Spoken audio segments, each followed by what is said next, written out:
Hi అండి. నమస్తే. Welcome back to మన మామ్స్ కిచెన్. ఈరోజు మన మామ్స్ కిచెన్‌లో మన రెసిపీ వచ్చేసి మనం రెగ్యులర్‌గా ఇడ్లీ, దోసలోకి చేసుకునే టమాటో పచ్చడి కాకుండా టమాటో పచ్చడిని ఇలా పల్లెటూరి స్టైల్‌లో కాల్చి పచ్చడి చేశామంటే చాలా టేస్టీగా ఉంటుందండి.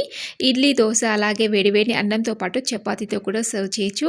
అలాగే 2-3 రోజుల పాటు కూడా నిల్వ ఉంటుంది. ఇప్పుడు లేట్ చేయకుండా ఇలా టమాటో పచ్చిమిర్చిని కాల్చి పచ్చడి ఎలా ప్రిపేర్ చేసుకోవాలో చూసేద్దాం పదండి.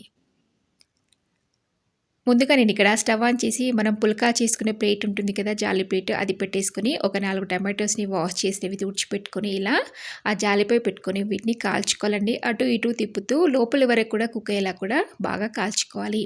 మనకి పొట్టంతా కూడా చాలా సాఫ్ట్‌గా ఉంటుంది కాబట్టి త్వరగా మనకి నల్లబడిపోతుంది. కానీ లోపల కుక్ అవ్వడానికి కొంచెం టైం పడుతుంది కాబట్టి అటు ఇటు టర్న్ చేసుకుంటూ లోపలి వరకు కుక్ అయ్యే వరకు కూడా వీటిని కాల్చుకోవాలి.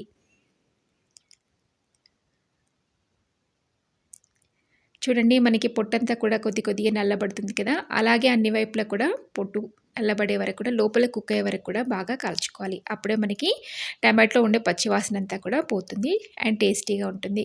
ఇలా ఫ్రై అయిపోయిన తర్వాత ఇవన్నీ కూడా ఒక ప్లేట్‌లోకి తీసేసుకోవాలి.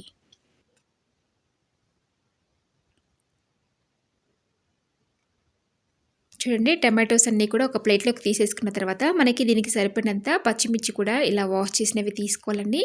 అవి కూడా ఇలా జాలిపై పెట్టేసుకొని మనం వీటిని కూడా ఇలా కాల్చుకోవాలి. ఫ్లేమ్‌ని అడ్జస్ట్ చేసుకుంటూ మరీ మాడనీయకూడదండి. అలాగే ఒక సైడ్ పచ్చిమిర్చి కాలిన తర్వాత రెండో వైపు కూడా టర్న్ చేసుకొని రెండో వైపు కూడా ఈ పచ్చిమిర్చిని కాల్చుకోవాలి. అలాగే వెల్లుల్లిపాయ కూడా కాలేలా చూసుకోవాలండి. రెండో వైపు కూడా టర్న్ చేసుకొని రెండు వైపులా కూడా చక్కగా మనం ఈ వెల్లుల్లిపాయను కూడా కాల్చుకోవాలి. చూడండి మనకి నల్లబడిపోయాయి కదా! పైనంతా కూడా మనకి ఇవి కూడా లోపల వరకు చక్కగా కుక్ అయ్యే వరకు కూడా వీటిని కూడా కాల్చుకోవాలి. చూడండి ఇప్పుడు ఈ పచ్చిమిర్చి కూడా మనకి ఆల్మోస్ట్ ఇవి ఫ్రై అయిపోయాయి. ఇవి కూడా ఒక ప్లేట్‌లోకి తీసేసుకోవాలి. అలాగే ఇప్పుడు ఈ టమాటోస్‌ల మీద ఉన్న పొట్టంతా కూడా మనకి నల్లబడిపోయింది కాబట్టి ఇప్పుడు అదంతా కూడా పొట్టు తీసేసుకోవాలండి. మనకి ఈజీగా వచ్చేసింది. చాలా సాఫ్ట్‌గా ఉంటుంది కాబట్టి, ఇప్పుడు ఈ నల్లబడిన పొట్టంతా కూడా తీసేసుకోవాలి. అలాగే ఈ వెల్లుల్లిపాయలు కూడా పొట్టు తీసుకొని ఒలుచుకొని పెట్టుకోవాలి. చూడండి వెల్లుల్లిపాయలు కూడా ఇలా పొట్టు తీసుకొని పెట్టుకున్న తర్వాత ఇవన్నీ కూడా మీకు రోలు ఉంటే రోట్లో వేసుకొని ఒకసారి దంచుకొని లేదా మిక్సీ జార్‌లో వేసేసుకొని కూడా ఒకసారి గ్రైండ్ చేసుకుంటే సరిపోతుంది. మనం కాల్చి పెట్టుకున్న టమాటోస్ అలాగే వెల్లుల్లి, పచ్చిమిర్చి అలాగే కొద్దిగా జీలకర్ర అలాగే టేస్ట్ ఎంతగా సాల్ట్ కూడా యాడ్ చేసుకొని కాస్త కొత్తిమీర కూడా వేసేసుకొని దీన్ని మరీ మెత్తగా గ్రైండ్ చేయకుండా ఒకసారి ఇలా గ్రైండ్ చేసి తీసేసుకుంటే సరిపోతుంది. ఇలా బరకగా ఉంటేనే టేస్టీగా ఉంటుందండి. చూడండి ఫైన్‌గా కాకుండా ఇలా బరకగా గ్రైండ్ చేసుకోవాలి. జస్ట్ ఒకసారి ఇలా ఆన్ చేసి ఆఫ్ చేస్తే సరిపోతుంది. ఇప్పుడు ఇదంతా కూడా ఒక బౌల్‌లోకి ట్రాన్స్‌ఫర్ చేసుకోవాలి.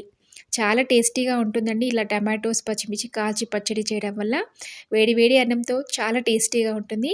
డెఫినెట్‌గా మీరు కూడా ఒకసారి ట్రై చేసి మీకెలా వచ్చిందో నాతో కామెంట్ బాక్స్‌లో షేర్ చేసుకోండి. చూసారు కదా ఫ్రెండ్స్ ఎంతో టేస్టీగా ఉండే విలేజ్ స్టైల్ టమాటో పచ్చిమిర్చి పచ్చడిని. మీకు ఈ రెసిపీ నచ్చితే తప్పకుండా ఒక లైక్ చేయండి. అలాగే షేర్ చేయండి. అలాగే నా ఛానల్‌ని సబ్స్క్రైబ్ చేసుకోవడం మర్చిపోద్దు. Thank you for